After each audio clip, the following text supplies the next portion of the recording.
Hi everyone, in front of me I've got REALME GT Neo 5 and let me share with you how to add the fingerprint to this device.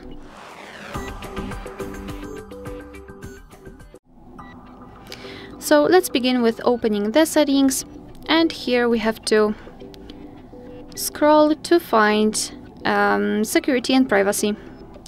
Then let's go to the device unlock and tap on fingerprint and face unlock. Let's tap on fingerprint and confirm everything with your screen lock. Tap on Add Fingerprint, tap on Add Now, and we have to put our finger on the sensor, which is located on under the screen. So let me do it multiple times in order to add the fingerprint fully. So try to catch every part of it for better cognition.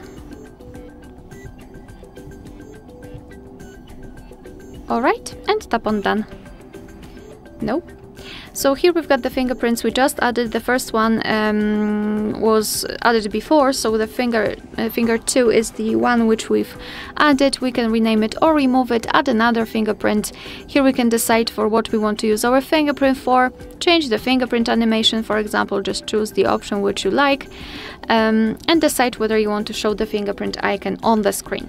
So now let's lock the device and let's check if it is working. So let me put my finger on the sensor, and as you can see, the device is unblocked, which means that we just successfully added the fingerprint. Alright, so that will be all. Thank you so much for watching. Please hit the subscribe button and leave the thumbs up.